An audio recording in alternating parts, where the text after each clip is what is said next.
Olá pessoal! A videoaula que vocês vão ver agora faz parte de um conjunto de videoaulas para complementação de cursos teóricos e experimentais de física básica, em particular no tópico de eletromagnetismo. Nós vamos apresentar para vocês dois tipos de vídeo. No primeiro tipo de vídeo, que a gente pode chamar de vídeo de fundamentação, nós vamos apresentar a fundamentação de um certo assunto e para isso nós vamos usar tanto uma discussão teórica como algumas demonstrações experimentais. No segundo tipo de vídeo, que a gente pode chamar de vídeo de coleta de dados, nós também vamos fazer uma breve discussão teórica, mas o foco vai ser apresentar para vocês alguns experimentos de onde vocês vão poder coletar dados e depois fazer algumas análises com esses dados. O vídeo que segue é um vídeo de fundamentação. Espero que vocês gostem e aproveitem.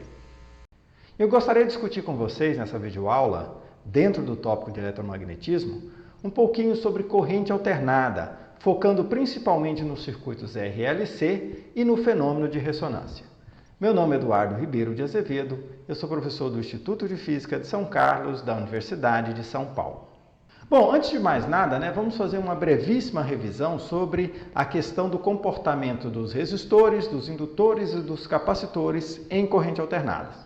Nós discutimos os detalhes aqui, inclusive os formalismos que são usados, no outro vídeo sobre corrente alternada, onde nós discutimos circuitos RL, RC e o formalismo de fasores e números complexos. Aqui eu vou apresentar basicamente só a ideia geral para a gente usar efetivamente nos nossos circuitos RLC. Bom, então começando aí pelos circuitos resistivos, que são representados por resistores. Se eu aplicar uma tensão alternada com uma certa frequência, nos terminais desse resistor eu vou ter uma resposta em tensão ou uma resposta em corrente que obedece à lei de Ohm. Ou seja, a tensão nos terminais desse resistor vai ser igual à resistência vezes a corrente. Isso quer dizer então que se eu tenho uma corrente do tipo, por exemplo, I0 cosseno de ômega-t, a resposta em tensão vai ser do tipo R I0 cosseno de ômega-t. O que significa que a resposta em tensão, ou seja, que a tensão e a corrente nos terminais do resistor, eles são sempre em fase. A gente representa isso utilizando lá os diagramas de fasores, onde a gente representa a corrente sempre ao longo do eixo horizontal, aqui representado no plano complexo como eixo real, e nesse caso a tensão nos terminais de resistor ele é representado também ao longo do eixo real. Porque ele está sempre na mesma fase com a corrente. A gente pode representar isso em termos de um número complexo, obviamente nesse caso o número complexo só tem parte real, onde a parte real desse número complexo é a tensão em cima do resistor, ou seja, vai ser R vezes I0. Então essa representação aqui me permite então representar a tensão no resistor em fase com a corrente, falando basicamente nas amplitudes, sem precisar representar a oscilação.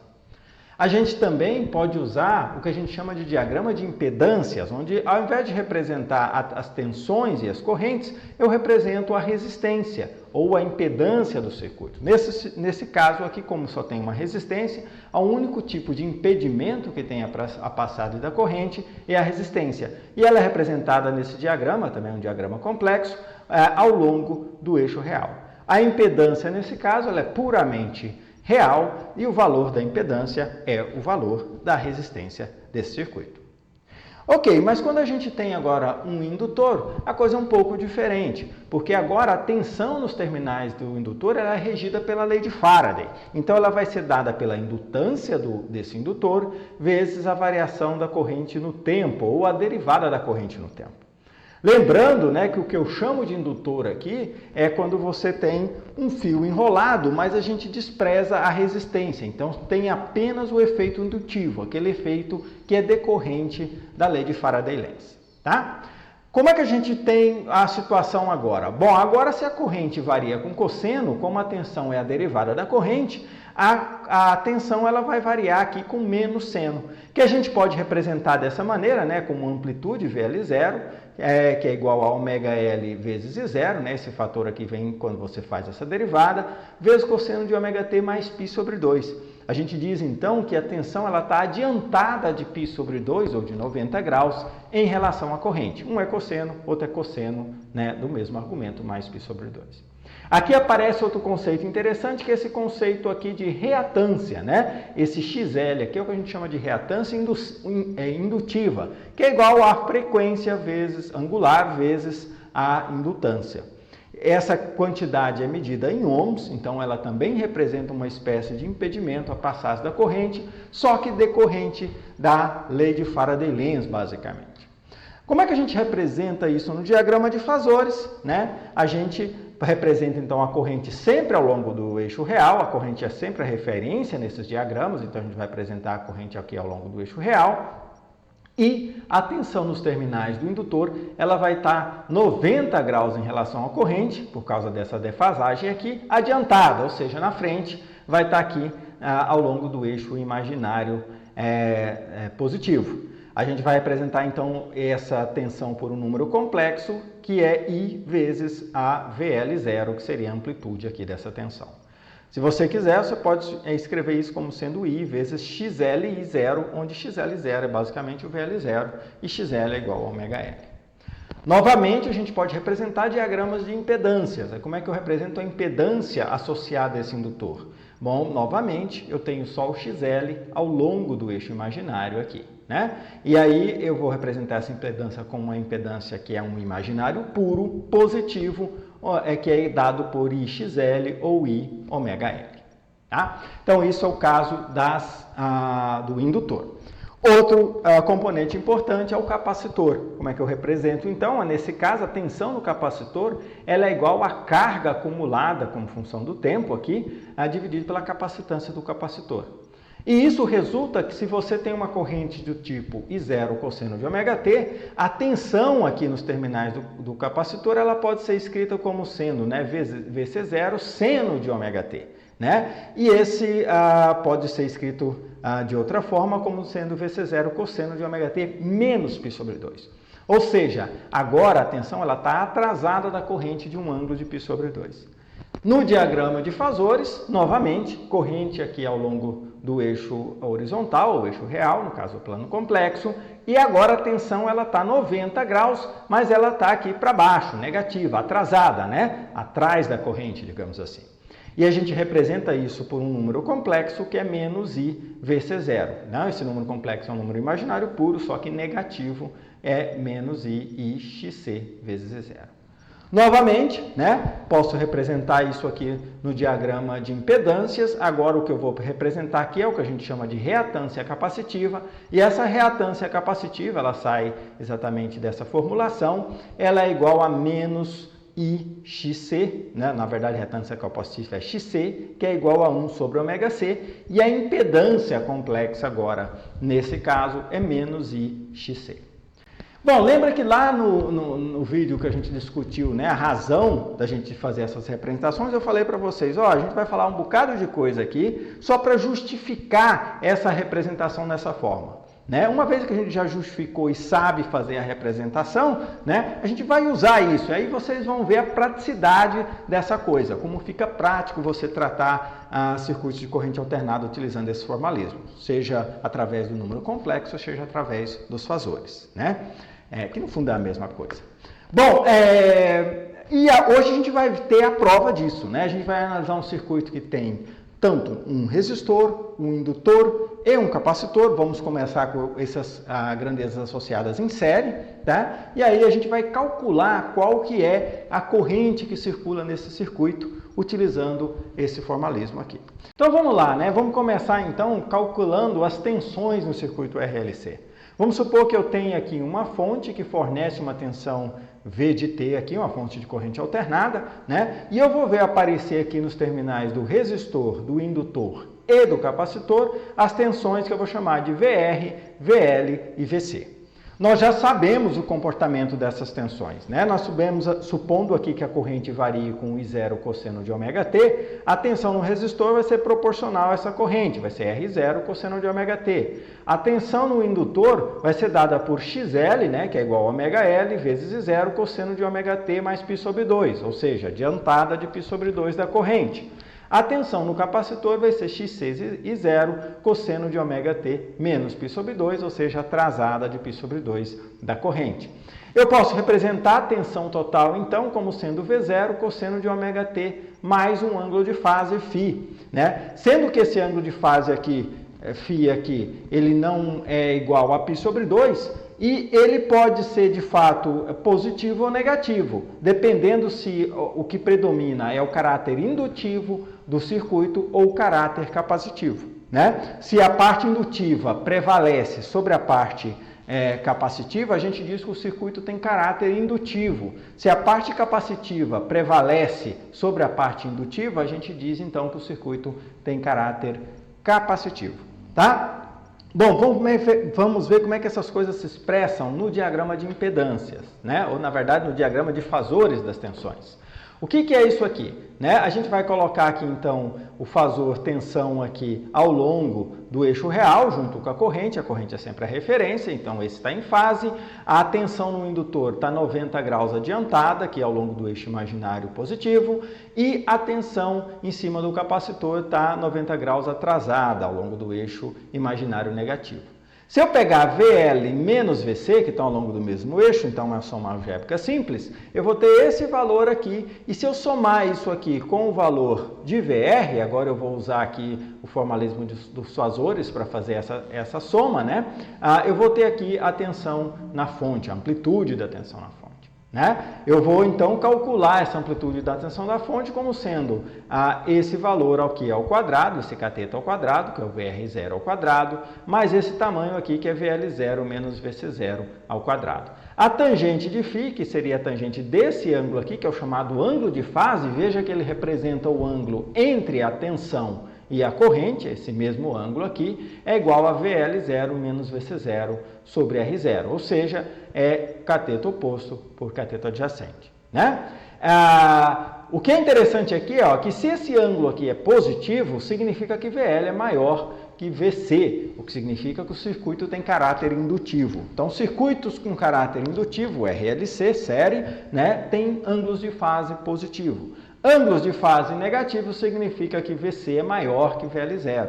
Então, eu posso identificar o caráter do circuito pelo ângulo de fase. Ângulo de fase positivo, caráter indutivo. Ângulo de fase negativo, caráter capacitivo.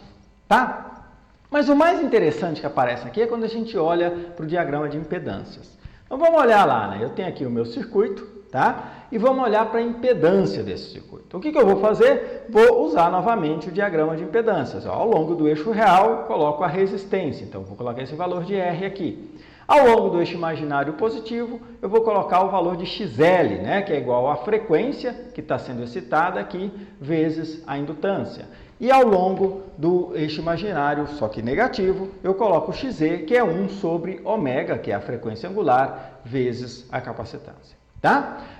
Vamos calcular a impedância total do circuito. Basta eu somar isso aqui, né, da maneira correta. Então, vou pegar primeiro XL menos XC, que estão ao longo do mesmo eixo. Então, é uma subtração simples. Vou obter esse valor e depois somar isso trigonometricamente com a resistência. O resultado aqui é o que a gente chama de impedância do sistema, né? E vai aparecer, obviamente, aqui o mesmo ângulo de fase que apareceu anteriormente. Isso pode ser representado por um número complexo, né? Onde ao longo do eixo real eu tenho a resistência, então a parte real desse número complexo é a resistência e a parte imaginária é a diferença entre XL e XC. Ok, com isso eu posso calcular um módulo da impedância. O módulo da impedância eu posso calcular simplesmente somando o quadrado disso mais o quadrado disso ou tomar o módulo do número complexo, é a mesma coisa, né? E a gente vai ter esse resultado aqui, ó, que vai ser raiz quadrada de R quadrado mais XL menos XC ao quadrado. Ok? Então, isso é o módulo da impedância. Eu posso expressar esse módulo em termos da frequência, porque eu sei que o XL é ômega L e o XC é 1 sobre ômega C. E aí aparece uma coisa muito interessante, porque a impedância do circuito, e lembrando, né, que o conceito de impedância é uma grandeza que te representa qualquer tipo de impedimento à passagem da corrente, seja por efeito de dissipação, que é o caso da parte resistiva, seja por efeito de variação de corrente, que é o caso, né, da parte indutiva, né, ou armazenamento de carga, que é o caso da parte capacitiva. Tá? Então, essa impedância representa a forma total que eu tenho de impedimento à passagem da corrente. E a gente vê que essa impedância ela é dependente da frequência, no caso aqui representado pela frequência angular. Né? O que quer dizer isso? Quer dizer que, dependendo da frequência que você coloca aqui, né, nessa tensão de entrada, você pode ter um circuito que pode se comportar com caráter mais indutivo, um caráter mais capacitivo, ou mesmo com caráter totalmente resistivo. Né? Basta que esse termo aqui, ó, seja igual a zero. Aí você vê que a impedância se torna igual à resistência. Tá? Mas o que é interessante aqui é a gente calcular a corrente do circuito. Como é que eu calculo a corrente? Agora eu tenho a impedância, tudo isso aqui é representado pela impedância, pego a tensão, o máximo da tensão, divido pelo módulo da impedância, eu tenho um módulo da corrente, né? Que é dado, então, por isso aqui, ó, né? V0 sobre R quadrado mais ômega L menos 1 sobre ômega C ao quadrado. Essa é a corrente. Esqueci de mencionar, né? A gente pode também calcular o ângulo de fase aqui, ó. Seria XL menos XC sobre R, cateto oposto por cateto adjacente, né? Ou ômega L menos 1 sobre ômega C dividido por R. Aquilo que eu falei anteriormente, ó, se a parte indutiva é maior que a parte capacitiva, esse ângulo é positivo. Se a parte indutiva é menor que a parte capacitiva, esse ângulo é negativo. Mas o mais interessante aqui, pessoal, é a gente monitorar a corrente como função da frequência. Isso te dá um comportamento bastante peculiar.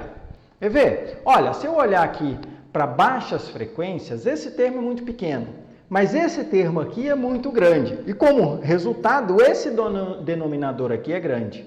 Isso significa que a corrente vai ser baixa, que eu vou pegar V0 e dividir por um número grande. Então, a corrente tende a zero em baixas frequências. Se eu pegar em altas frequências, agora esse termo é grande e esse aqui é pequeno. Como consequência, né, o denominador também é grande e, como resultado, V0 por um número grande, a corrente também é pequena. Então, a corrente tende a zero em baixas frequências e tende a zero em altas frequências. Né? Mas tem uma frequência que é particularmente importante, que é quando esse termo aqui, ó, é igual a zero. Significa que a parte indutiva, representada aqui pela reatância indutiva, ômega L, fica igual à parte capacitiva, representada aqui por 1 sobre ômega C, que é a reatância capacitiva. O circuito, então, passa a ter um caráter puramente resistivo. E a corrente assume o seu maior valor possível, né? Porque esse termo aqui vai contribuir com zero. Digamos assim, como ele está ao quadrado, ele contribuindo com zero, esse termo aqui tem um mínimo valor possível, como resultado, o denominador tem um menor valor possível. Então, a corrente tem o seu maior valor possível. Essa situação, né, quando ômega L igual a 1 sobre ômega C, é o que a gente chama, né, de ressonância do circuito. E a frequência em que isso acontece, né, que é 1 sobre raiz de LC, basta a gente resolver essa equação aqui para ômega, é o que a gente chama de frequência de ressonância. E o comportamento do circuito é isso aqui, né? Baixas frequências, corrente pequena, altas frequências, corrente pequena, e na ressonância eu tenho a corrente lá em cima. A impedância do circuito é minimizada na ressonância. A impedância é exatamente esse denominador aqui, que assume o valor mínimo, né, nessa frequência de ressonância. Por que isso é interessante? Né? Isso é interessante, pessoal, porque a gente tem aqui uma maneira de sintonizar o nosso circuito. Ou seja, eu posso definir uma certa frequência em que o sistema responde muito bem. Aplico uma tensão, aparece uma corrente alta. Porém, fora daquela frequência que eu escolhi, que é a frequência de ressonância do circuito, fora dessa frequência, eu posso até aplicar uma tensão, mas quase não vai circular a corrente no meu circuito. Por exemplo, uma aplicação óbvia disso é nos circuitos de sintonia, né? Você tem lá no seu rádio, ou no seu celular, que seja, né, um circuito desse tipo aí, RLC, que vai responder numa frequência característica, que é a frequência de ressonância, né? E você pode mudar essa frequência de ressonância ou mudando o valor do capacitor desse circuito RLC ou da indutância, né? Então, se você mudar o capacitor ou a indutância, eu posso escolher que essa frequência onde o circuito responde maximamente, né, mude. Por isso que eu consigo sintonizar, às vezes, o sinal de uma rádio e, numa certa frequência, o sinal de outra rádio com o mesmo dispositivo. Quando eu vou lá no dial, mudo a frequência, eu sintonizo o sinal de outra rádio. Porque aqui uma rádio está emitindo numa frequência, a outra em outra. E com o dial lá, o que eu estou variando dentro do rádio é uma capacitância. E essa capacitância faz com que a frequência de resposta do circuito de recepção, né, seja sintonizada para o valor, né, de uma rádio ou de outra rádio. Tá? Então, esse tipo de circuito é muito importante em qualquer circuito que envolva sintonia. Tá? Mas aí tem uma coisa, né? Se eu quero, por exemplo, um circuito que responda muito bem numa frequência específica, mas nas outras frequências ele não responde, ou seja, um circuito que seja altamente sintonizável, né? Então, se eu variar a frequência um pouquinho, eu já não capto o sinal, tá? Eu vou querer que essa curva aqui de ressonância, né, essa curva vermelha, ela seja bem estreitinha.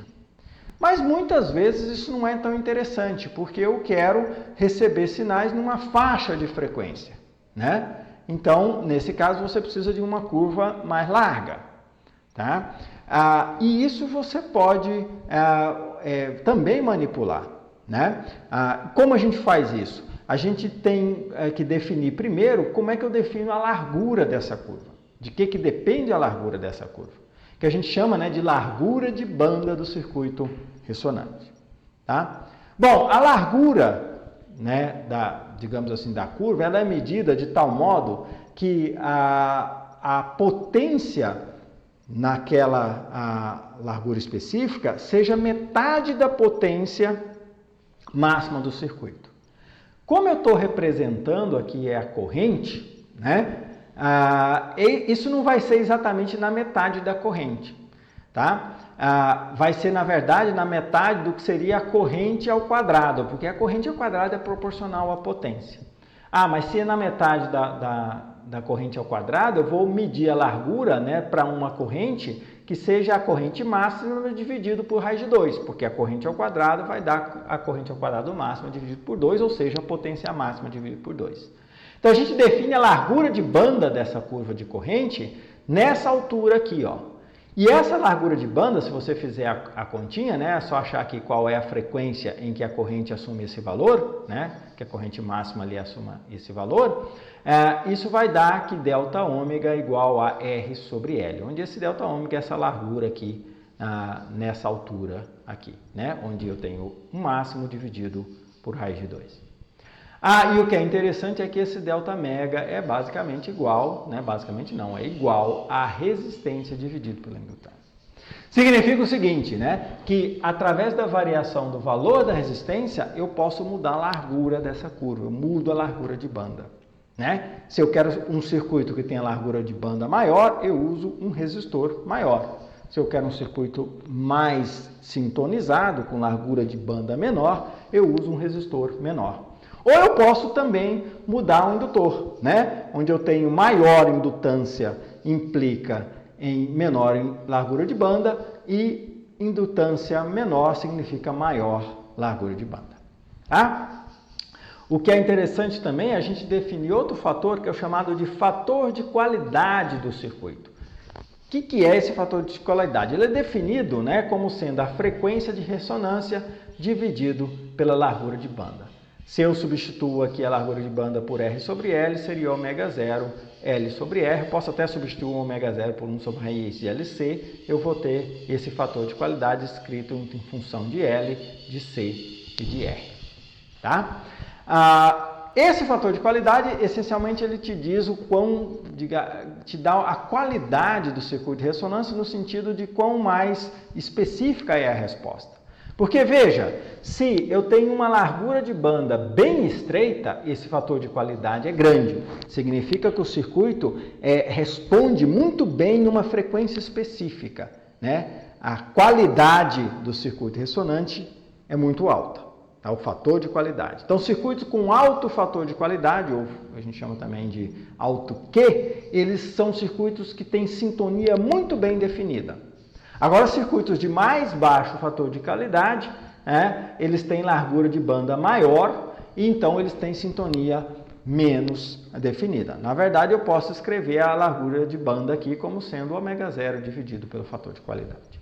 Quanto maior o fator de qualidade, mais definida é a ressonância do circuito. Pessoal, agora que a gente já viu o comportamento da corrente como função da frequência num circuito RLC, vamos tentar verificar esse comportamento experimentalmente. Vamos pensar o seguinte, o que eu preciso para fazer isso? Bom, primeiro, eu preciso de um gerador de funções, né? Ou que me dê uma tensão senoidal, por exemplo, a uma certa frequência. E eu tenho que conseguir variar essa frequência, então tem que ser um gerador de função que permita variar a frequência, tá? De maneira controlada.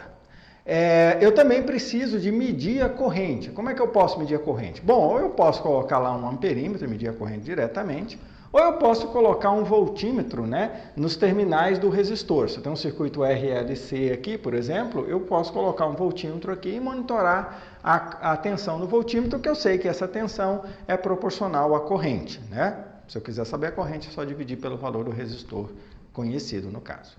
Tá? Então a gente pode, se eu tenho esses dois equipamentos, eu posso fazer o experimento, né? Eu vou lá, coloco uma frequência, meço a tensão. Depois vario a frequência, meço a tensão no resistor de novo. Vario novamente a frequência, meço a tensão no resistor de novo. Vario novamente a frequência, meço a tensão no resistor de novo. Então, isso seria a maneira mais convencional de fazer o experimento. Só que é demorado, né? Porque eu tenho que, para cada vez lá, mexer na frequência, medir a tensão e depois eu tenho que fazer um gráfico disso. A gente não tem tempo para fazer isso aqui no vídeo, tá? Mas a gente pode usar um sistema automatizado, e é o que está mostrado aqui nesse esquema aqui para vocês, né? Para automatizar o sistema, ou seja, o cérebro do sistema, que vai controlar todo o experimento, a gente vai usar um Arduino Uno, tá? O que o Arduino faz? Basicamente ele se comunica aqui com um gerador de função, que ele tem internamente, né? Na verdade é uma plaquinha que está acoplada, que a gente vai acoplar ao Arduino Uno, que vai servir como gerador de função. Esse gerador de função é que gera, né, a nossa tensão com a modulação senoidal com uma certa frequência. O Arduino aqui, ele controla qual é a amplitude e a frequência, né, dessa tensão que vai ser gerada. Tá? Então ele pode ir mudando a frequência ao longo do experimento. Quem vai fazer esse controle é o sistema do Arduino. Ok, mas aí essa tensão que é gerada nesse gerador de função aí que o Arduino pode controlar é baixinha. Então a gente precisa de um amplificador também para aumentar essa tensão e então alimentar o nosso circuito RLC. Tá? Se a gente faz isso, então a gente tem um amplificador aqui, alimenta o circuito RLC. Agora eu preciso monitorar a corrente aqui, a corrente do sistema e novamente a gente vai monitorar a tensão em cima do resistor. Já que o Arduino também não mede corrente diretamente, usa o mesmo artifício lá para o osciloscópio. Tá? Então, monitorando essa tensão aqui, a saída aqui no resistor também vai ser uma tensão alternada, né? O VR aqui vai ser em função do tempo. Ok, mas a gente pode fazer o seguinte, eu vou querer um valor médio dessa tensão. Para obter o valor médio de uma tensão, a gente usa sempre o valor RMS. Então aqui eu tenho um circuito retificador, né, que vai me retornar um valor de tensão aqui constante, né, que é o valor RMS dessa onda aqui que está nos terminais do resistor. Então agora eu tenho o valor RMS e eu tenho a frequência, porque foi o Arduino que especificou qual é a frequência. Então ele fala, olha, o gerador de função, gera tal frequência. Aí ele gera tal frequência, faz tudo, e aí aqui ele mede o RMS, isso aqui realimenta o Arduino. Então lá internamente ele vai ter qual é o valor de tensão no resistor, ou seja, proporcional à corrente, e qual é a frequência correspondente àquele valor, né? E isso então vai para um computador, ele pode então te dar um gráfico da valor da tensão como função da frequência ponto a ponto, né? Você vai levantar a sua curva, né, usando esse sistema. Tá ok? Então, ó, aqui também está mostrado para vocês um programa em Python que pega a saída do Arduino e vai mostrar para você qual é a tensão no resistor como função da frequência. Lembre-se, né, a tensão no resistor aqui ela é proporcional à corrente. Então, se eu mudar esse resistor aqui, eu vou mudar a corrente. Então, para a gente sempre olhar para esse dado, pensando que eu tenho sempre que normalizar pelo valor de resistor que eu estou usando. Tá? Então, a gente vai obter sempre tensão como função da frequência. Tá? Olha, o circuito está montado aqui. Tá? A gente pode ver aqui, por exemplo, ó, que eu tenho o capacitor, tá? O indutor, em série com o capacitor eu tenho o indutor. Tá? Esse capacitor aqui é de 100 nanofarad. Né? A gente tem aqui o indutor que tem 44 milihenries e uma resistência interna de 14 ohms. E aqui eu estou, nesse momento, com um resistor de 10 ohms. Tá? Em série, esses dois fios aqui estão medindo a tensão no terminal do resistor. E isso aqui está indo lá para o Arduino.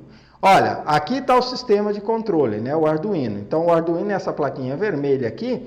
Essa plaquinha azul aqui é o gerador de funções. Né? E essa caixinha que está aqui é o amplificador. Tá? Então, o Arduino vai alimentar o sistema através desses dois pontos aqui, né? E vai medir a tensão no resistor através desses dois pontos aqui.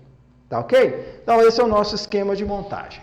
Vamos lá, então vamos começar, né, levantando essa curva para o que a gente tem aqui. Né? Eu tenho aqui 100 nanofarad, 44 milihenry e 10 ohms de resistência.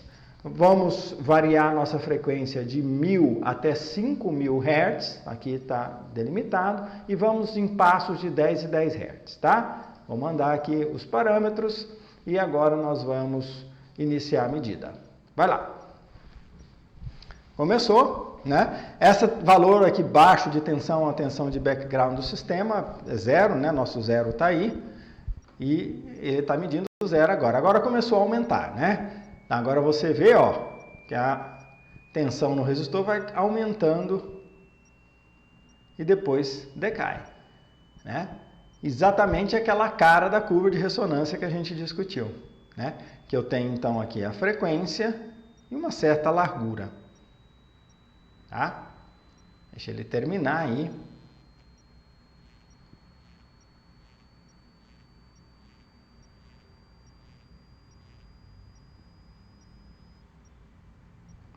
Ó, então eu posso vir aqui agora, por exemplo, vou clicar aqui e apareceu aqui, ó, a frequência de ressonância desse circuito é 2360 Hz. Aqui é a tensão máxima aqui, né, de 1,17 volts.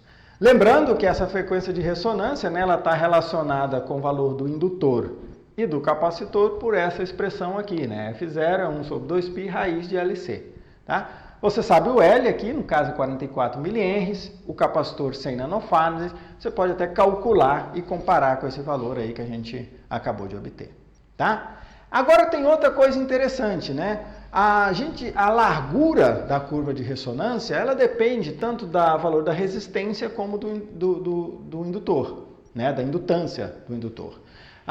Vamos variar a resistência para ver o que vai acontecer, né? Segundo essa expressão aqui, quanto maior a resistência, maior vai ser a largura. Será que é verdade? A gente começou aqui com 10 ohms, tá? Então agora eu vou mudar o resistor, tirei o resistor de 10 ohms, vou colocar o resistor de 47 ohms, tá? Então esse resistor aqui, está até anotado aqui, não, desculpa, esse é o de 100 ohms, deixa eu trocar, eu quero o de 47, é esse aqui, então esse aqui é de 47 ohms, tá? Vamos lá. Iniciou.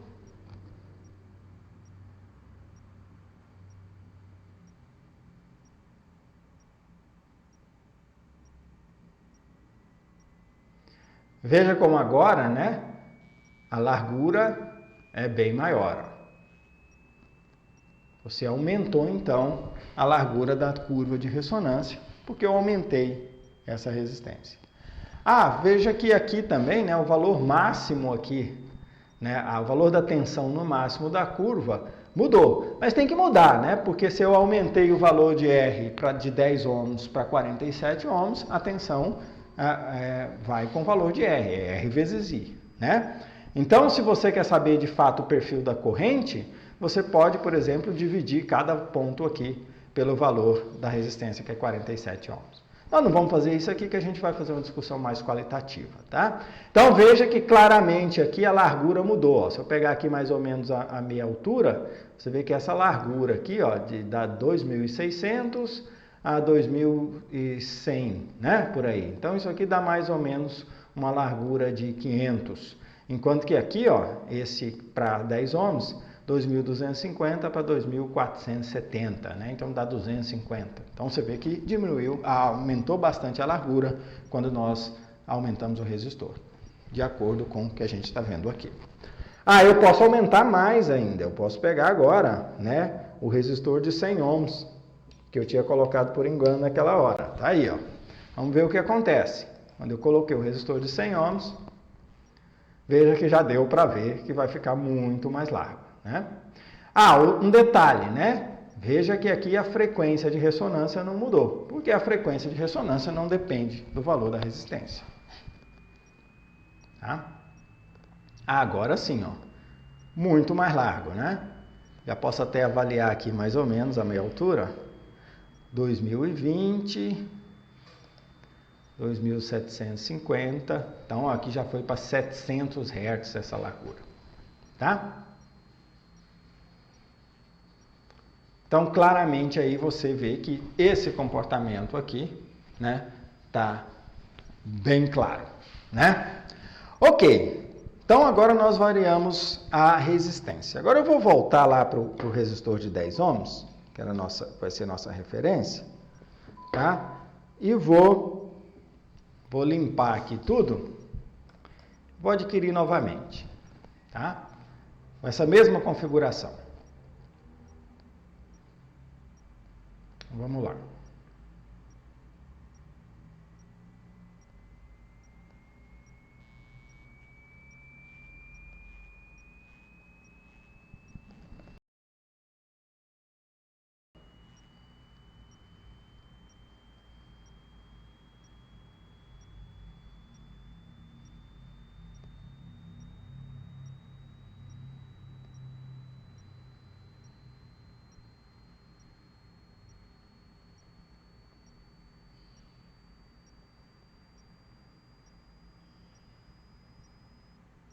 Ok, tá aí a nossa curva, a gente já tinha visto aqui, né? E a ressonância era em 2.360, tudo certinho. Agora eu vou fazer o seguinte, eu vou mudar o capacitor, né? Então vou tirar aqui esse capacitor de 100 nanofarad e vou colocar aqui um capacitor, né, de 47 nanofarad. Então no lugar daquele lá, troquei aqui o capacitor. Vamos ver o que acontece, né? Vai lá. Até agora tudo igual.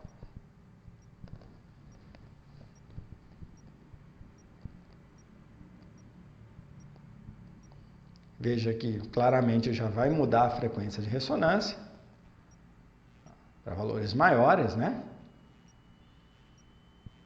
Agora começou a aumentar.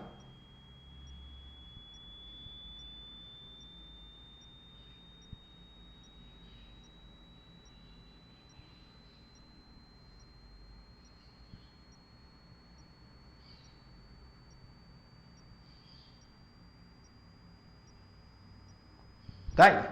Duas coisas importantes aqui, né, pessoal? Veja que a frequência de ressonância mudou bastante, foi lá para 3.470, né? Com o capacitor de 100 nanofarad era 2.360.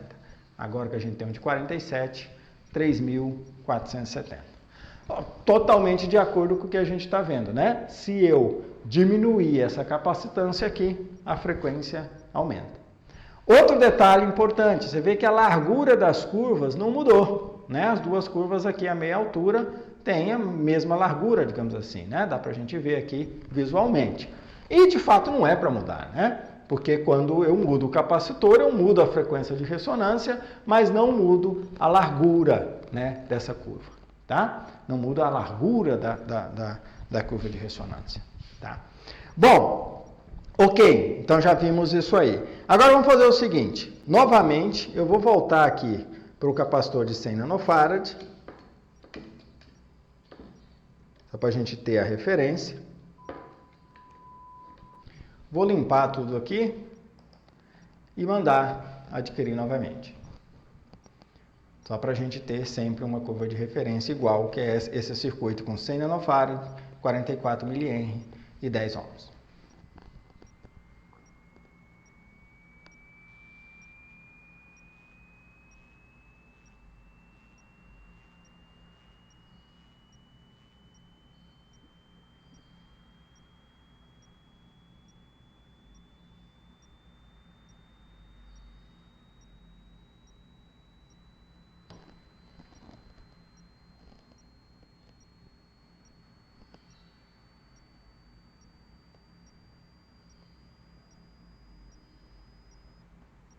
Ok, terminou aí, a gente tem a curva de referência. Agora eu vou fazer o seguinte, eu vou diminuir a indutância.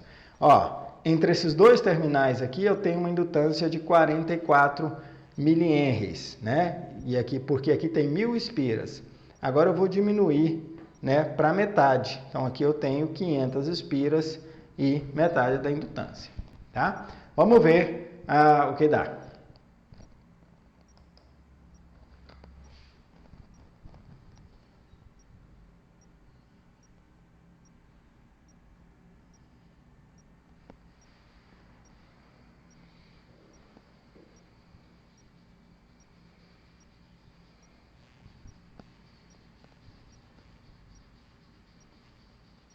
Opa, começou a aumentar.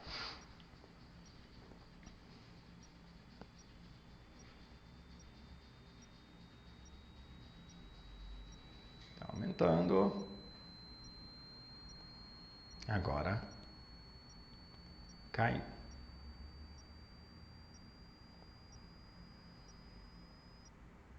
Tá aí, né? Então a gente vê aqui claramente que teve um deslocamento na frequência de ressonância para valores maiores, aumentou a frequência de ressonância, mas claramente a largura também aumentou, né? Então não preciso nem medir aqui, a largura meia altura aqui é mais ou menos isso aqui, aqui é pelo menos 2 vezes maior, tá?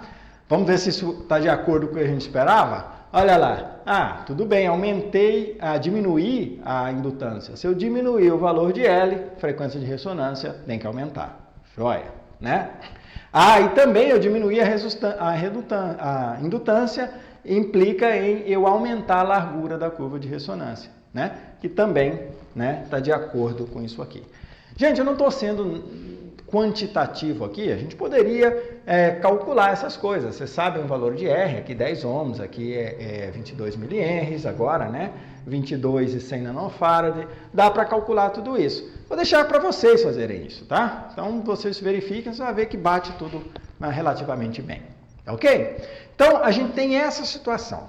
Agora eu queria mostrar para vocês, tá? Uma coisa que eu acho bem legal, tá? Vou voltar novamente, vou limpar aqui, voltar à situação inicial e pegar aquela nossa curva de referência lá, que é com o indutor de 44 mA e o capacitor de 100 nanofarad e o resistor de 10 ohms, tá?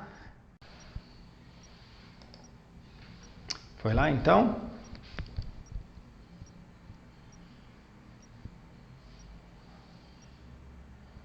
Chegando próximo da ressonância desse sistema, né? Aumentou lá. A gente vê ele subir e agora só esperar terminar. A gente pode ir já conferindo aqui, ó, frequência de ressonância, 2.360 Hz e amplitude 1,17 volts, que é a mesma situação que a gente tinha inicialmente.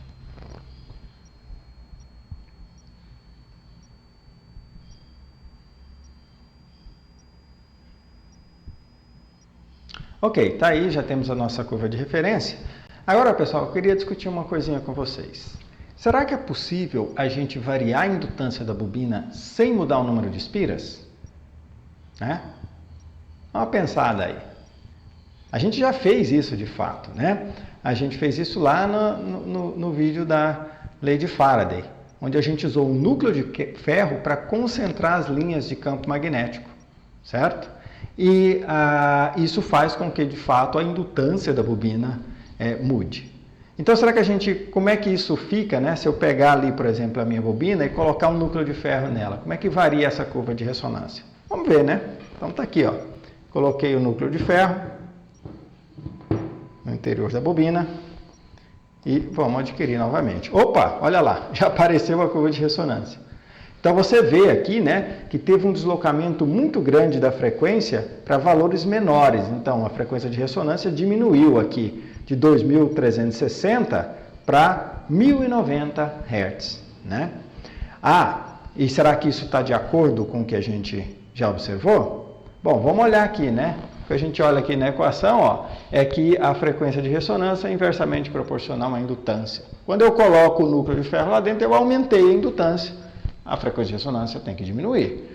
A mesma coisa sobre a largura. Se a gente observar aqui, né? Vamos lá de novo na curva. Ó, a largura aqui é bem menor que aqui.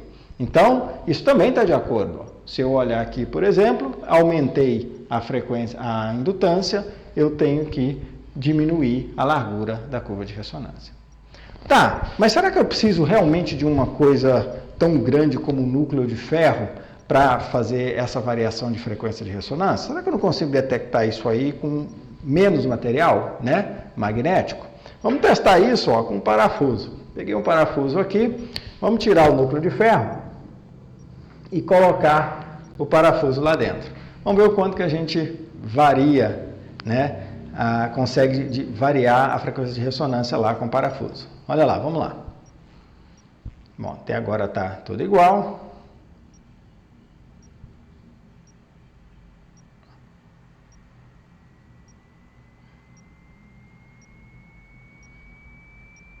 Opa!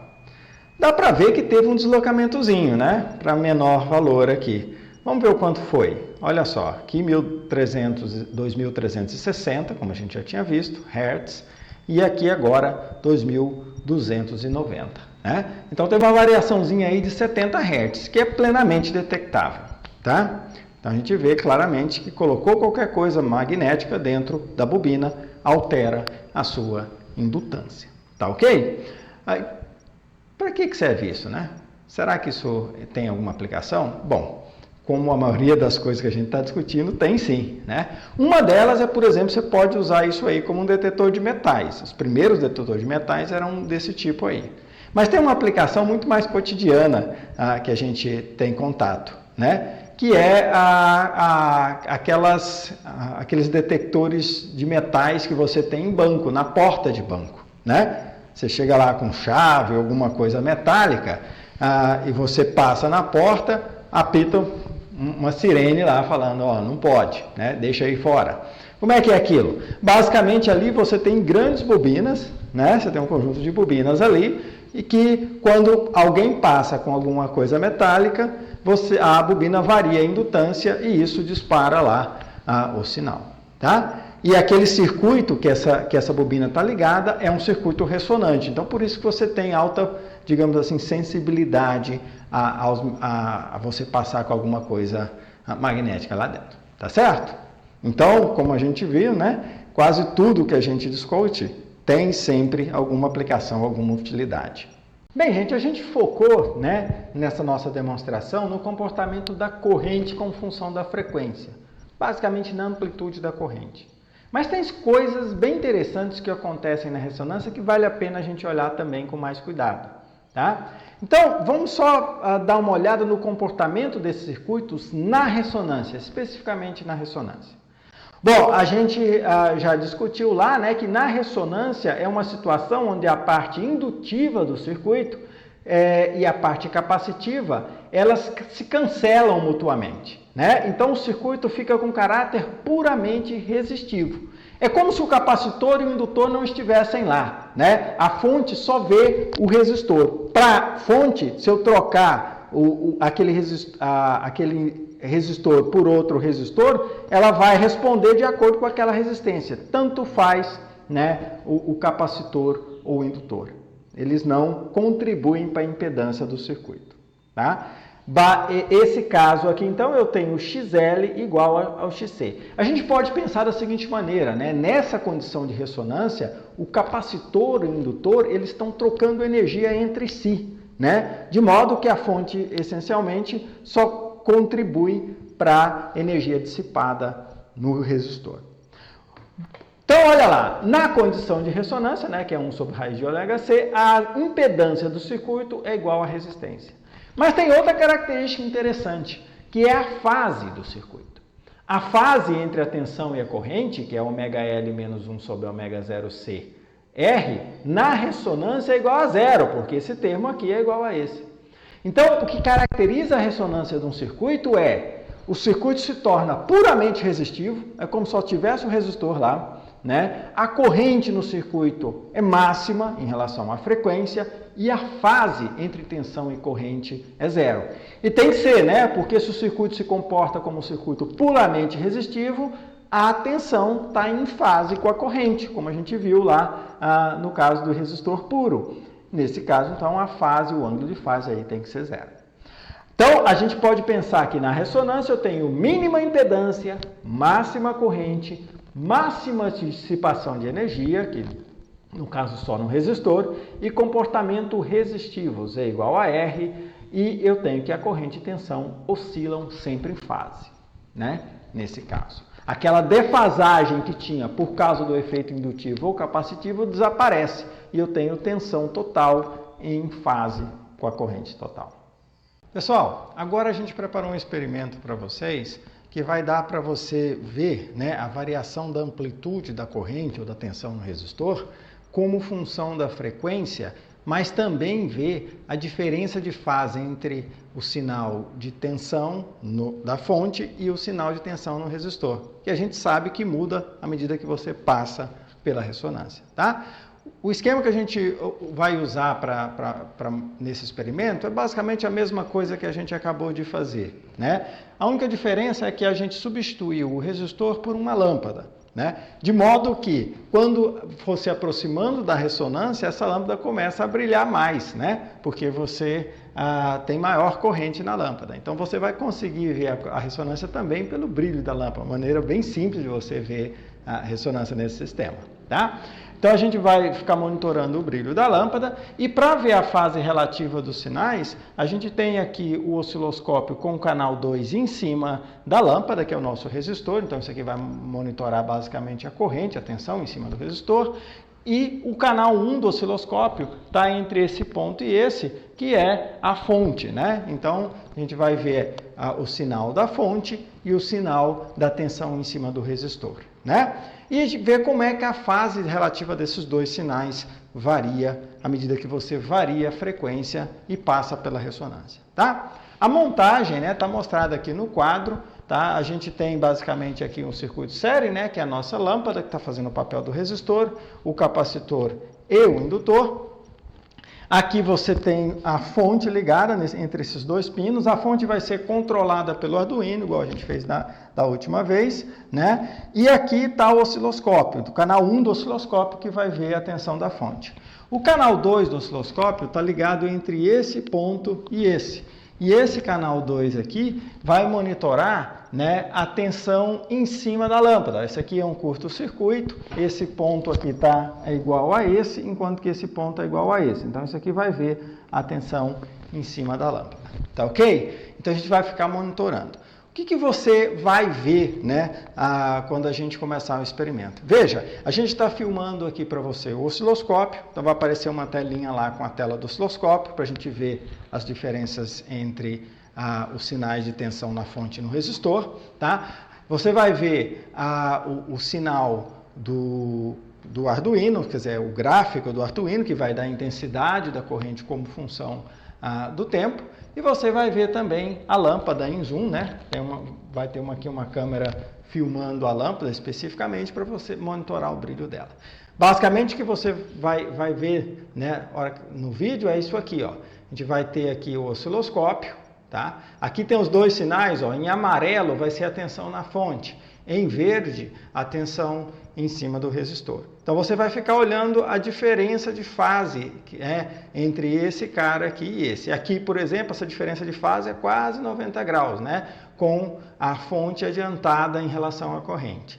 Aí, à medida que você for aproximando a ressonância, essa fase vai mudar. Você pode monitorar isso aí pela distância aqui entre os dois máximos. Ó. À medida que o sinal vai entrando em fase, essa distância vai ter que ir diminuindo até ser igual a zero quando a fase for zero. Tá? Aqui é a intensidade então do sinal como função da frequência e aqui está a imagem da lâmpadazinha que vai está sendo filmada aqui, você vai conseguir olhar o brilho. Veja que as coisas vão acontecer simultaneamente, né? E você tem diferentes modos aí de detectar a ressonância acontecendo. É isso aí, vamos lá então. Começando a medida então, né, a gente vai observar aí a intensidade da tensão do resistor embaixo, ver que já está crescendo. A onda em verde é essa tensão no resistor, que é proporcional à corrente, você vê que ela vai aumentando de amplitude. A lâmpada já começou a acender, ó, então está aumentando o brilho à medida que eu vou aumentando a amplitude da corrente. E a fase, né, a gente vê pela distância entre o pico da onda verde e da onda amarela aqui, que vai se aproximando à medida que eu vou chegando na ressonância, né, onde a corrente é maximizada. Veja que a lâmpada já está brilhando, mas está aumentando o brilho ainda. E agora o sistema está entrando em fase, ou seja, está chegando na ressonância. Veja que quando chegar em ressonância, você vê o máximo de tensão, né, no resistor. Ó. Chegou, atingiu o máximo. Né? Agora já passou um pouquinho e agora vai diminuir, passou da ressonância, você vê a intensidade diminuindo e a fase entre tensão e corrente começa a aumentar novamente. Né? A mesma coisa com o brilho da lâmpada, né? O brilho agora vai começar a diminuir porque a corrente nela está diminuindo também. Tá? Então esse experimentozinho é bem legal porque dá para você ver as coisas simultaneamente. Né? A gente vê a maximização da corrente, né? A fase, né, entre a tensão e corrente ficando igual a zero, tá? E isso se reflete também aí no brilho da lâmpada. Legal, né?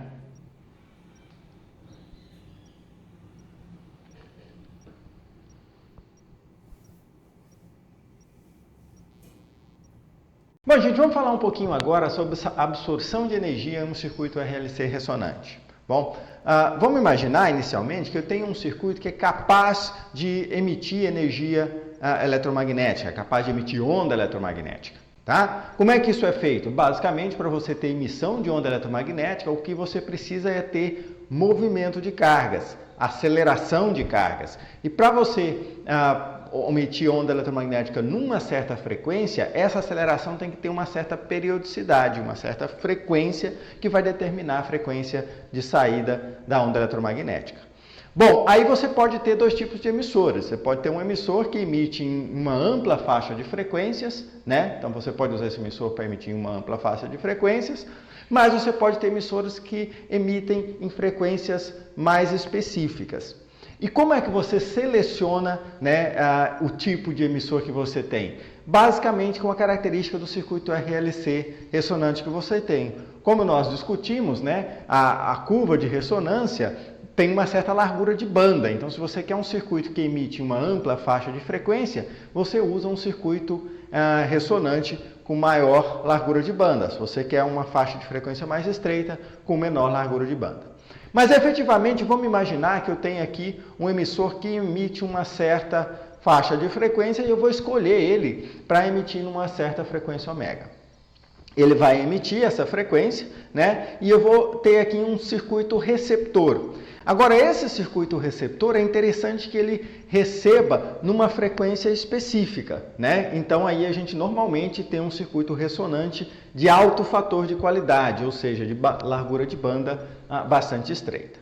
Bom, e o que vai acontecer? Esse circuito emissor, né, vai emitir aqui uma onda eletromagnética. Essa onda eletromagnética vai ser captada por uma antena e essa antena então vai estar conectada ao meu circuito ressonante que vai fazer percorrer uma corrente nesse circuito.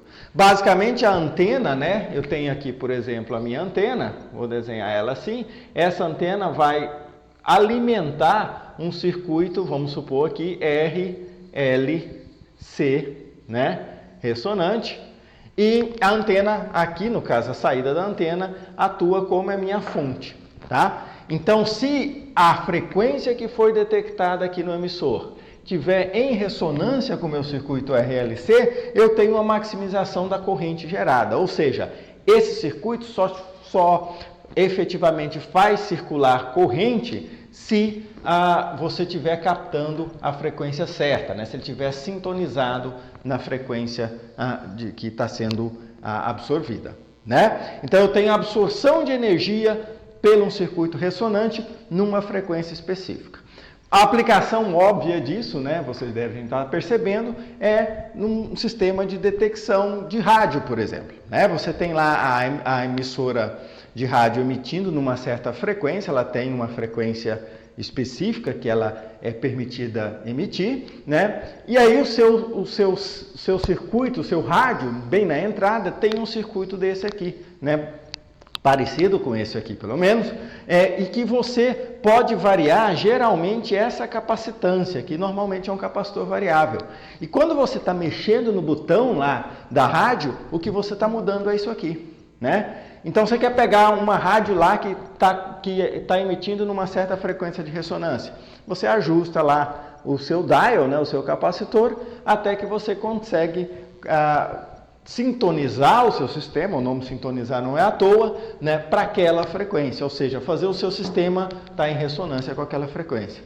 Quero pegar outra rádio que está em outra frequência, eu vou lá mudando o botãozinho, estou mudando normalmente a capacitância, né, e você então muda essa rádio, tá? Então, você pode ter uma coisa tipo mudar a capacitância, ou você poderia também, né, em alguns sistemas é assim, mudar o indutor. Então, toda vez que você tem recepção de onda eletromagnética, geralmente, né, na porta de todo o sistema, você tem um circuito ressonante desse, tá? E tem uma coisa interessante, né?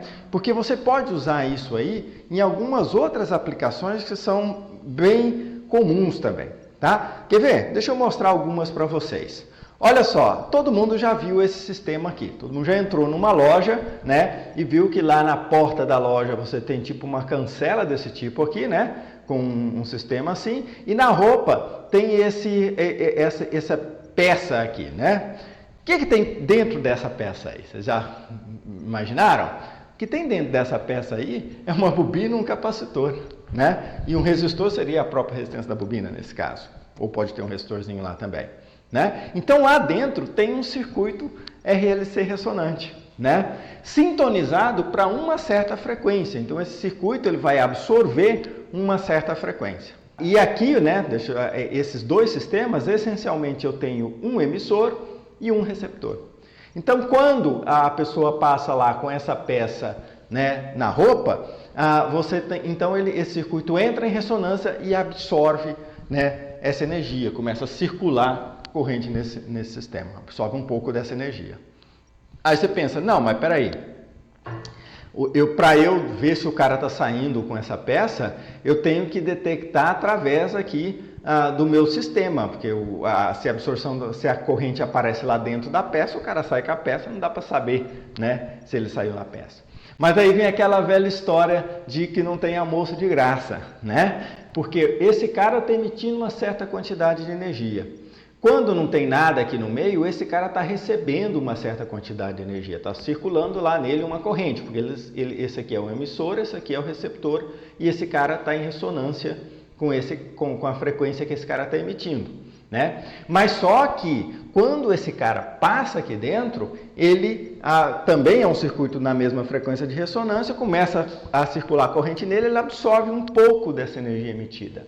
E aí esse sistema de recepção aqui, né, sente isso, diminui a corrente que está circulando normalmente nele lá. Então ele sabe que tem alguma coisa em ressonância, ou seja, essa peça, alguém está saindo com essa peça aqui, ele vê esse decréscimo na corrente e aciona o alarme, né? Então detector de roubo baseado em circuito ressonante. Mas vocês já viram também, né, que às vezes você não tem esse tipo de coisa, você tem uma coisa desse tipo aqui, né? Aí você fala, não, mas isso aqui não tem bobina, não tem capacitor. Na verdade tem, né? O que você faz, você tem um pedaço de papel, você pinta com uma placa metálica esse sistema aqui. Veja que aqui tem fio enrolado. O fio enrolado tem indutância, então funciona como uma bobina, né? E eu tenho uma placa metálica com uma certa resistência, então a resistência é a própria resistência desse fio enrolado, né? E aqui eu tenho essa chapinha aqui no meio, ó. Essa chapinha no meio tem de um lado e de outro, isso forma um capacitor, né? Então esse circuito aqui também é um circuito que tem resistência, indutância e capacitância, é um circuito RLC, né? Com uma cara diferente, mas tá? Então, esse circuito, ele é projetado para ter uma certa frequência de ressonância. E quando você, novamente, passa aqui num circuito que tem um emissor e um receptor, você passa com esse tag aqui no meio, você então tem a absorção e você detecta que esse cara está saindo. Então, se você sai com o tag sem alguém lá e desabilitar o tag, né, o sistema consegue detectar, tá? Mas tem um negócio mais sofisticado ainda, né, que é bem interessante e é baseado nisso que a gente discutiu, tá? É isso aqui, ó. O que você tem aqui? Bom, basicamente, olha aqui, você tem umas bobininhas, tem o fio enrolado, aqui você tem um capacitorzinho, né? Então você tem um circuito RLC ressonante aqui. Você vai então num sistema que tem um emissor, né, que emite uma certa onda eletromagnética com uma certa frequência que vai estar em ressonância com isso aqui. Só que aí o que você tem de diferente nesse sistema aí é que esse sistema aqui carrega um capacitor. Outro capacitor, né? Você tem aqui um retificador, daqui a corrente aqui vai ser corrente alternada, você retifica essa corrente e carrega um capacitor. Aí esse capacitor, ele descarrega num microcontrolador. Esse microcontrolador está lá dentro, né? E dentro desse microcontrolador tem um número gravado, né? Então você tem um número gravado, só que o microcontrolador normalmente não está ativo, ele não está funcionando porque está gravado na memória dele lá, mas ele não tem carga, ele não está alimentado, né? Quando você carrega um capacitor, né, com essa detecção aqui do circuito ressonante, esse capacitor descarrega nesse microcontrolador e ativa esse microcontrolador. Funciona como uma bateria para ele, né? O microcontrolador, então, pega esse número que ele tem gravado e emite uma onda eletromagnética codificada com esse número, né? Então, aí você tem o emissor fazendo o circuito ressonante ficar ativo, circular a corrente, o circuito ressonante alimenta um capacitor que aciona um microcontrolador, esse microcontrolador faz emitir então uma onda eletromagnética, mas não é onda eletromagnética onde está codificado o número que ele tem gravado. Aí você pega esse sistema e coloca num produto e codifica o produto pelo número que está gravado lá no microcontrolador, né? Então, quando o receptor recebe essa onda que foi emitida pelo microcontrolador, né, o que vai acontecer? Ele sabe qual é o número que está gravado, ele diz então, olha, está saindo tal produto, tá? Isso, por exemplo, é utilizado nas cancelas de pedágio, porque não basta você detectar que o carro está passando, você tem que saber se a placa certa está passando, né? Então o sistema de detecção tem que ser desse mais sofisticado. E você pode, né, e você tem em alguns supermercados mais modernos, isso aqui sendo utilizado, porque cada produto desse aqui agora, ele tem um sisteminha desse, onde está codificado um número diferente. Então você passa com o carrinho lá na cancela, onde tem esse sistema de emissão e detecção, né? E basicamente, cada produto emite um número diferente, o sistema detecta e já computa, né? Então você não precisa nem passar pelo caixa, você simplesmente passa o carrinho, já sai, né, mostrado aqui normalmente nessa tela, tudo que tem dentro do seu carrinho. E se você já tem o seu cartão de crédito cadastrado, já faz o débito, né, automático. Então é bem legal isso aí, né? Tudo isso baseado, né, nesses circuitos RLC ressonantes, né? Bem bacana. Bom, gente, vamos ver então na prática essa questão aí da emissão e recepção de ondas eletromagnéticas utilizando circuitos RLC, então, tá? Bom, o que a gente montou aqui para mostrar isso para vocês, basicamente é o seguinte, ó. A gente tem aqui o nosso gerador de funções, que é esse carinha aqui, que consegue gerar aqui 15 volts, valor RMS, e variar a frequência. Esse gerador está acoplado a um circuito RLC ressonante.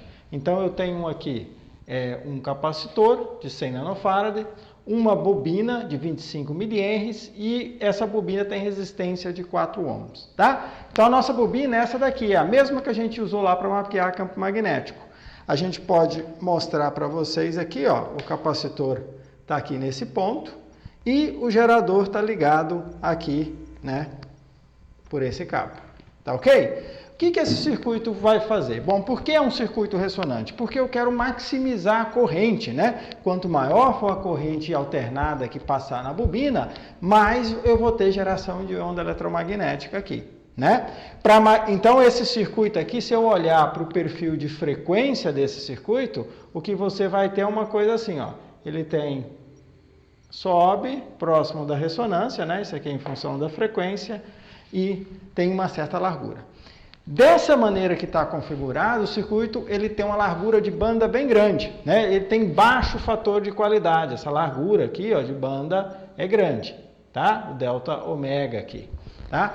De modo que quando em qualquer frequência que eu esteja aqui, próximo do pico, eu estou excitando eficientemente o sistema, tá? E a variação de frequência que a gente vai fazer vai ser exatamente aqui próximo do pico. Esses valores de capacitância e indutância e tal foram escolhidos para que a gente esteja próximo daquele pico, tá? Então isso aqui é o nosso transmissor, ele vai transmitir aqui, né? A bobina vai transmitir aqui uma onda eletromagnética que vai se propagar pelo espaço, ok?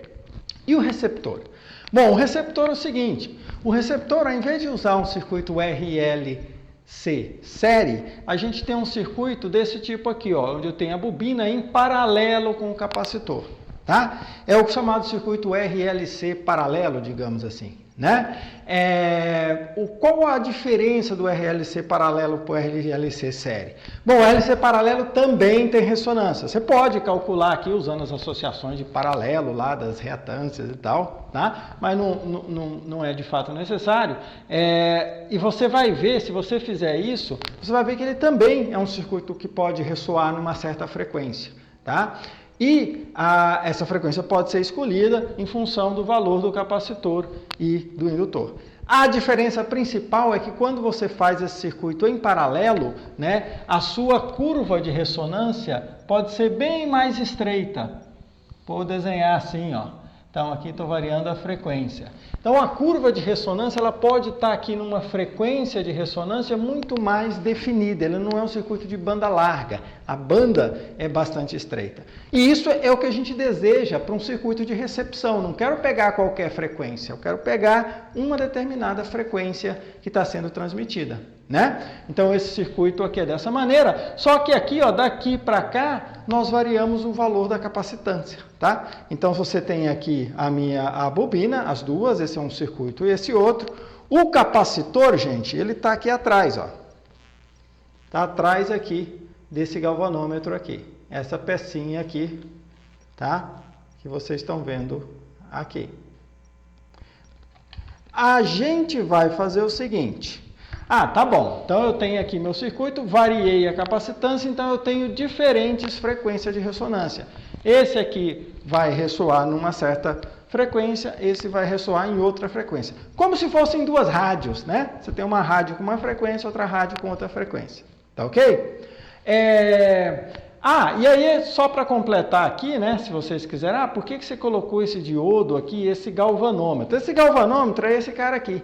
É ele que vai detectar a corrente do circuito. Então, quando a corrente atinge a ressonância, a corrente vai ser muito baixa, fora da ressonância, ou quase zero, na verdade zero, né? Quando chegar próximo da ressonância, esse cara vai passar uma corrente aqui e esse cara pode detectar, né? E o diodo? Por que o diodo está aqui? Bom, nós discutimos isso, né, no vídeo anterior, né, que a gente falou de corrente alternada. Lembra que a gente falou que os galvanômetros, esse tipo de cara aqui, eles medem corrente contínua. Então, se eu jogo aqui uma tensão alternada nele, ele basicamente não oscila, né, ele vai ficar parado lá, ele não mede. Aí, o que eu tenho que fazer? Eu tenho que fazer, lembra que eu falei, tem que ter um circuito retificador, não falei para vocês o que era, né? O circuito retificador, basicamente, o mais simples que a gente tem, por exemplo, é um diodo. Porque o diodo, né, no ciclo positivo, da corrente, ele conduz, digamos assim. E no ciclo negativo, ele não conduz. Lembra? O diodo conduz quando está diretamente polarizado, mas não conduz quando está inversamente polarizado.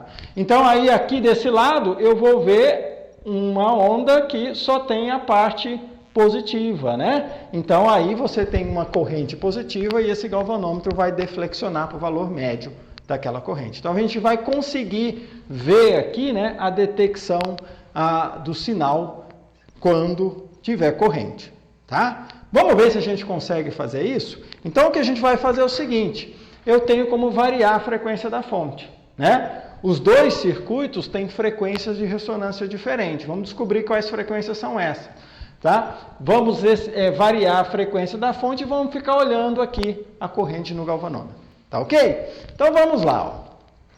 Eu vou começar aqui variando a frequência da fonte. Atualmente, a gente está com 93 Hz. Eu vou subir isso aqui, tá? Bem lentamente. Tá lá, 260, vamos subindo. 400, nada acontece, não tem corrente nenhuma sendo detectada ali pelos nossos galvanômetros. 3.8, 4.1, 4.5, 7. Opa, começou a aparecer corrente. Então, esse circuito aqui, ó, esse galvanômetro aqui, está ligado com essa bobina. Essa bobina aqui entrou em ressonância, está detectando a onda eletromagnética às 5,5 Hz, que essa outra está emitindo, tá? Se eu for aqui, opa, ó, aumentei e voltou a diminuir. Então, vou voltar lá para pegar exatamente o máximo para a gente descobrir qual a frequência de ressonância dela. Tá por aí, né? Então, é de 5,70, né? 78, 5,8 kHz a ressonância desse sistema de bobina, capacitor, né, que está aqui.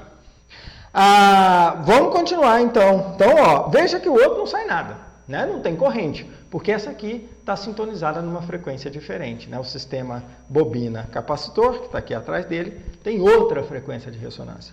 Vamos lá. Vou continuar aumentando. Ó, veja que eu aumentei essa daqui. Foi embora, zerou. Chega um ponto que não tem nada. Ó, começou a aumentar a outra lá, ó. Ó, começou a diminuir, vou lá no máximo. Tá por aí.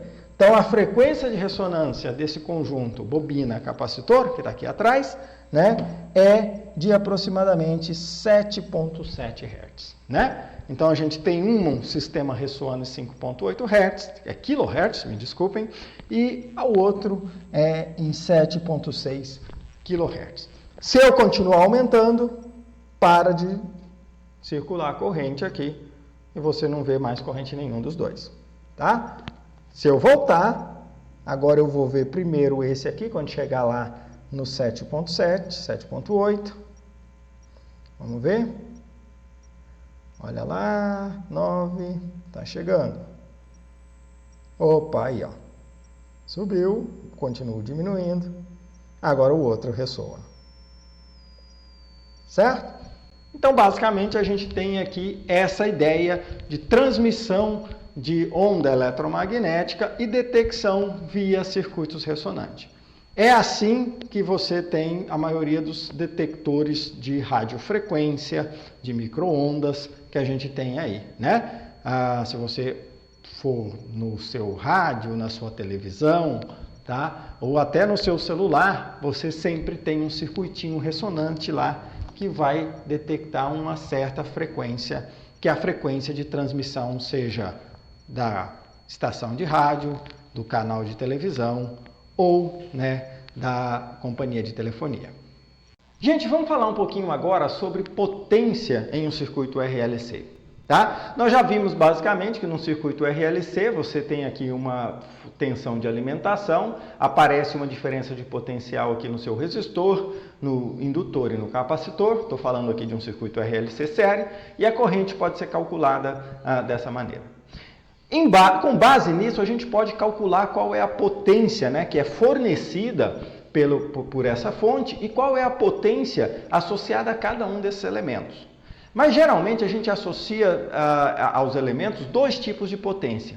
O que nós chamamos de potência ativa e o que nós chamamos de potência reativa.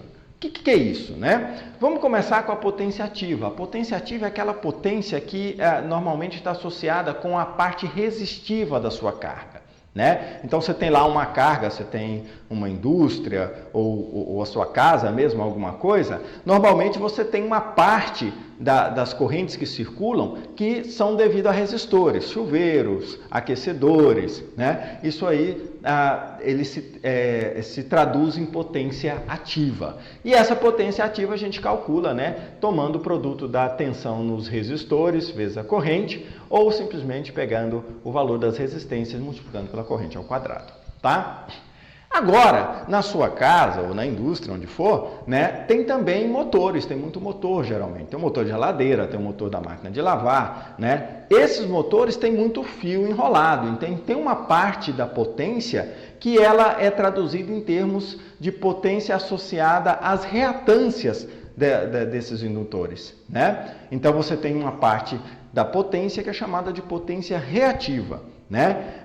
Se você tem capacitor no seu sistema, você também tem uma parte da potência associada às reatâncias capacitivas e também é um tipo de potência reativa. Então a potência reativa, de maneira geral, ela é definida como sendo a tensão, né, nesses componentes, seja indutores ou capacitores, e aí a gente usa lá, né, a questão da fase para definir essa tensão total, né, digamos daqui até aqui, como sendo VL menos VC vezes a corrente. Ou, se você quiser colocar em termos das reatâncias, XL menos XC vezes a corrente ao quadrado. Isso é o que nós chamamos de potência reativa. E a potência total, aquela potência que é fornecida, né, ao seu sistema, que é característica do seu sistema, considerando tanto a parte resistiva ou ativa como a parte reativa, é o que nós chamamos de potência aparente, né? Que você pode calcular simplesmente pegando qual é a tensão fornecida ao seu sistema, aqui no caso pela fonte, né, vezes a corrente que circula, ou tomando a impedância total associada ao R e o LC, né, vezes a corrente ao quadrado. Isso então chama de potência aparente. Como essas coisas se relacionam, né, a gente tem o que nós chamamos de triângulo de potências. E é basicamente baseada, né, na questão lá das defasagens que você tem entre os VLs, VCs e VRs, né, ou entre a resistência e as reatâncias. E o que você faz? Normalmente eu coloco aqui ao longo do eixo horizontal a potência ativa, né? Então represento esse vetor aqui, ou esse lado aqui, a amplitude aqui, dependendo da quantidade de potência ativa que você tem. Esse cara vertical aqui é o que nós chamamos de potência reativa e a hipotenusa aqui é a soma, que seria a potência aparente, né? E aí a gente define esse ângulo aqui. E esse ângulo é basicamente, né, a tangente desse ângulo é a potência reativa sobre a potência ativa, ou o cosseno desse ângulo é a potência ativa dividido pela potência aparente. Mas esse ângulo é aquele mesmo ângulo de fase que a gente tem discutido aí, tanto olhando o diagrama de fasores para as tensões, como o diagrama de impedâncias, né? Então a gente pode definir o cosseno desse ângulo aqui como sendo R, que está associado à potência ativa, dividido pela impedância, né? Então isso aqui basicamente vai ser R sobre Z. E o cosseno desse ângulo se chama de fator de potência, né? O que tem de, digamos assim, de relevante nessa história toda, né? A coisa mais importante é o seguinte: o comportamento dos elementos reativos, como se diz, o capacitor e o indutor, ele é sempre no sentido de ou impedir a variação de corrente ou impedir a diminuição da carga do sistema. Então ele está sempre reagindo à fonte. Se a fonte tenta aumentar a corrente, o indutor, né, cria uma força eletromotriz induzida contrária que reage àquela variação da corrente. Então é como se o indutor tivesse num ciclo, né, ele está tentando injetar corrente, colocar corrente contrária ao sistema, ou seja, jogar energia para a fonte. No outro ciclo, a fonte está baixando a corrente e ele tenta colocar energia no sistema. Então ele está oscilando, ora fornecendo energia para a fonte, ora, digamos, recebendo energia da fonte. A gente diz então que você tem um sistema que reflete uma parte, sempre está refletindo potência para a sua fonte, né? A mesma coisa para o capacitor, só que aí com a questão da carga. Então, esses caras que estão associados à potência reativa, eles estão sempre trocando energia com a fonte que está fornecendo tensão. O resistor é diferente, o resistor, a fonte fornece energia e ele dissipa essa energia, né, geralmente em forma de efeito Joule, né? Tá, mas o que tem isso de importante? O importante é o seguinte, vamos pegar um caso prático, né? Vamos pensar que é o seguinte, você tem a sua concessionária de energia lá, que está fornecendo energia para você. Vamos pensar, em último caso, lá no gerador da concessionária. Esse gerador está te fornecendo uma certa potência, né? Aí você tem lá uma indústria. Vamos supor que essa indústria, você tenha lá fornos, que essencialmente representam potência ativa, né? Efeito Joule, tá? E você tem motores, muitos motores. E motor, essencialmente, tem muito fio enrolado e você tem uma alta indutância de todos os seus motores. Ou seja, a sua carga é altamente indutiva. Você quase não tem capacitor. Então, prevalece o efeito da indução. Se a sua carga é altamente indutiva, significa que ela vai ficar trocando energia com o gerador, né? E isso pode sobrecarregar o gerador da concessionária, porque ele está te fornecendo uma potência que você está retornando, você está refletindo essa potência de volta, porque seu motor, o efeito é exatamente isso, né? Se contrapor à variação da corrente, tá? Isso é ruim, né? Então, a concessionária de energia ela tem uma regulamentação que ela fala, olha, você tem que manter o fator de potência da sua indústria muito próximo de 1, né? Baixou de um certo valor lá, que é bem próximo de 1, a indústria começa a levar multa, né? Mas aí o cara da indústria fala, mas como é que eu vou baixar meu fator de impotência? Não tem como deixar só meia dúzia de motor funcionando, eu preciso dos motores lá fazendo o trabalho que eles têm que fazer, né? A solução é basicamente você ter na entrada da indústria um banco de capacitores. A gente sabe que o capacitor e o indutor, eles trocam energia entre si, né? Então, digamos assim, a energia do sistema, ela fica, a parte reativa da energia, ela fica ali circulando dentro da própria indústria e não retorna para a fonte, não retorna lá para o gerador. Então, aí a concessionária fica feliz, né? Os motores vão continuar funcionando, né? E aí o fator de potência vai ser corrigido pela presença desse banco de capacitores. Basicamente, o que você faz é que os bancos de capacitores tenham uma reatância muito parecida com a reatância de todos os motores, a parte indutiva do seu sistema. E esse termo aqui tende a zero, a sua potência reativa tende a zero, quer dizer então que esse lado tende a zero, esse ângulo aqui tende a zero, o cosseno desse ângulo tende a 1. O seu fator de potência tende a 1. Né? Então, existe toda uma regulamentação para manter os fatores de potências, principalmente das indústrias, onde esse efeito é muito evidenciado, né? Próximo de 1. A indústria que não consegue fazer isso leva uma multa pesada. Então, isso é uma coisa bastante relevante. E quando a gente fala em potência na ressonância, essencialmente a gente está falando dessa condição, que o meu circuito RLC, em ressonância, ele tem um fator de potência igual a 1, né? Porque a parte capacitiva e a parte indutiva, elas estão se cancelando e o circuito se comporta como um circuito puramente resistivo.